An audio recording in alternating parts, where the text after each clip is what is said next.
Hello everyone and welcome back. Today I'm talking about that huge, incredible comic book collection that I featured earlier on my channel, possibly the greatest comic book collection I've ever seen. It has officially sold. And I cannot believe what this collection sold for. So a lot transpired between now and when that video was originally posted, and I want to share with you guys exactly all of what happened.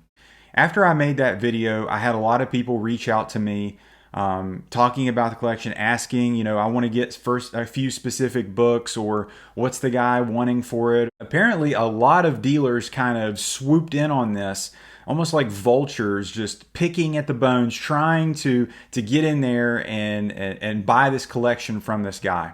So the dollar figures we were talking about in those four short boxes that I showed, he had it estimated around $400,000 alone in those four short boxes. But I didn't realize that there were other boxes, other long boxes of stuff until I talked to another individual that looked at this collection.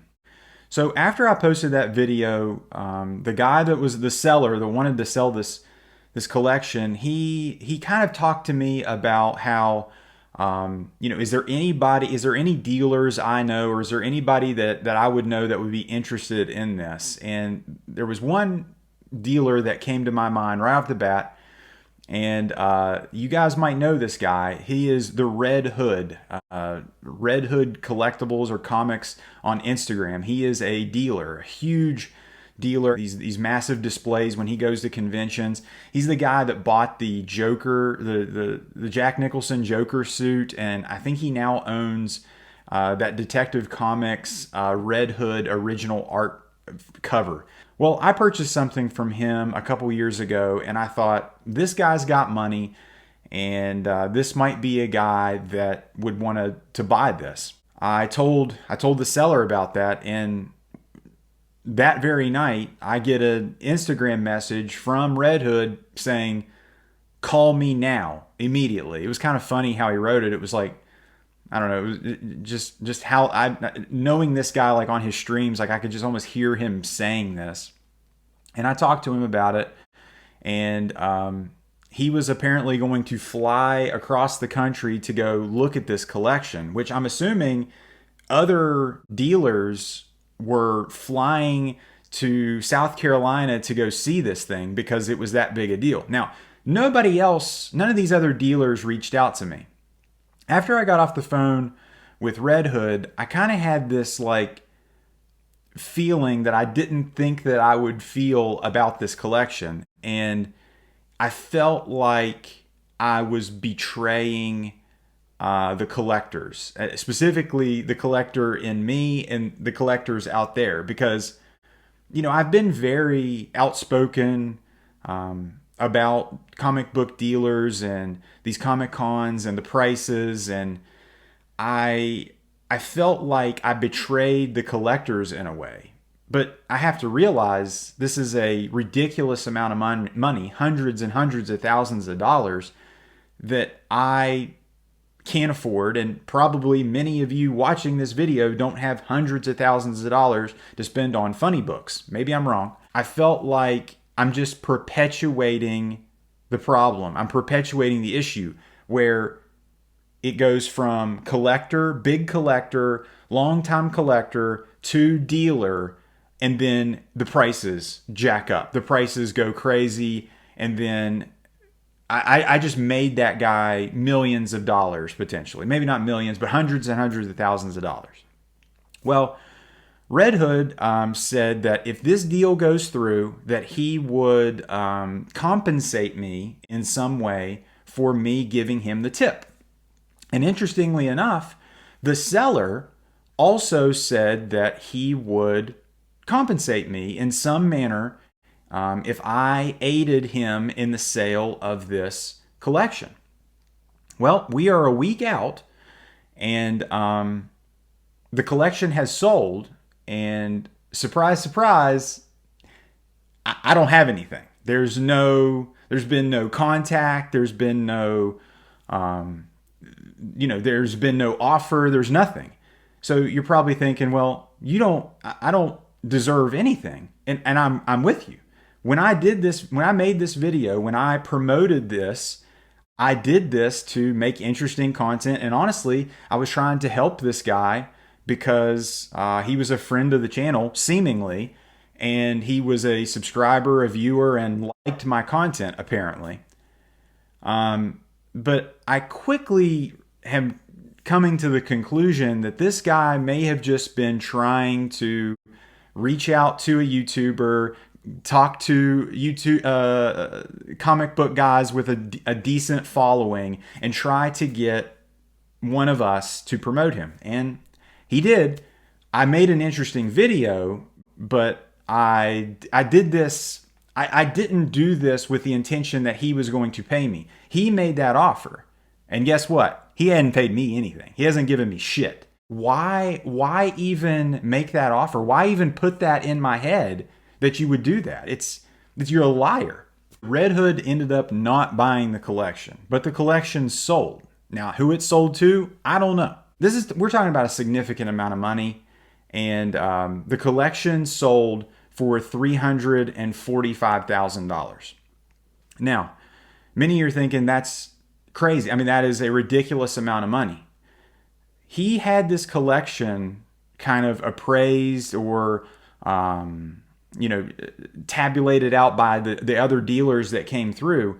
And they estimated that market retail of those 4 boxes alone, you're talking about $550,000 to $600,000 in those alone. But according to Red Hood, there was more stuff there than just those 4 short boxes.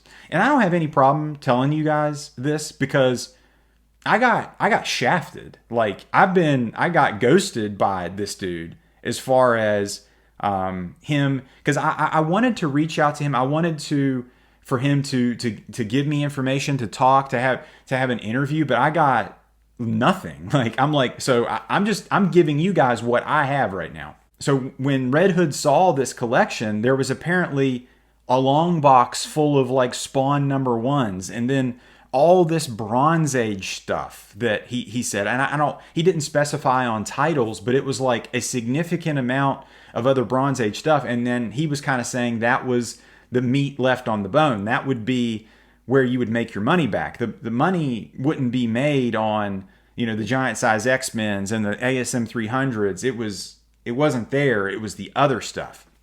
And I wanted to know about the condition of this stuff because let's just face facts. You can only tell so much from the video unless you see it. Well, surprise, surprise, the AF-15 was missing a centerfold.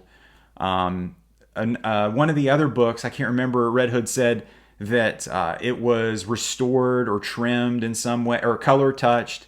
I'm like, what all was going on specifically with some of those older books, the Golden Age stuff. Now, the giant size X-Men, the ASM 300s, the other stuff, the Hulk 181s, the stuff that's a dime a dozen, which we all know now because of this video, which kind of opened a lot of our eyes to the fact that this stuff is not rare at all. This stuff is out there 100%. So to pay $4,200 for a Hulk 181 is fucking stupid.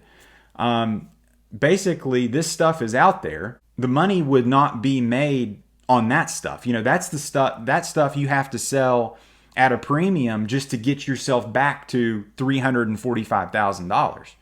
Well, the meat on the bone was this other stuff that was not disclosed. So this was just a really interesting experience for me. I don't regret promoting the collection because, one, I'd like to see the collection, and two, I'm glad the guy sold it. And if he actually is a follower or a subscriber, which I don't really believe that, to be honest. He saw me as a means to an end, a way to promote this, a way to sell this. But it also kind of exposed how these things happen. See, I always wondered how people got these tips. How do these big dealers get this stuff? How do they get on the ground floor? And this is how it is. They get these tips. They have these guys that are, look for the collections and feed them information. And if you are one of those guys and the tipster, you need to get some sort of contract or something in writing that if you give that information up, you need something in writing saying you're going to get paid for that information, because these type of collections for these dealers, you're talking about making somebody's year, making somebody's 2 years. Like, this is how many shows, how many transactions are you setting up for a dealer like this? It's pretty crazy. And I still kind of have a bad taste in my mouth as far as how it went down. As far as I feel like I shouldn't have done that. I shouldn't have given that information to him. One, I don't know him. And who's to say that, he's a good guy and he should get it? I don't know. I mean, I've never even met the guy in real life, but the seller or the buyer. And I don't know who the buyer was, so I can't give you that information either. I don't really care either, but it's just interesting that it is sold. And I probably will never know, because that buyer will probably never reach out to me. I can guarantee you that. But it was very interesting to see how this works, behind closed doors. The depths dealers will go. They will fly across country. They will do whatever it takes to go see something like this. It was pretty incredible. Guys, what do you guys think? If at any point in time you like this video, give the thumbs up. And if you like this video, subscribe for more. Take care.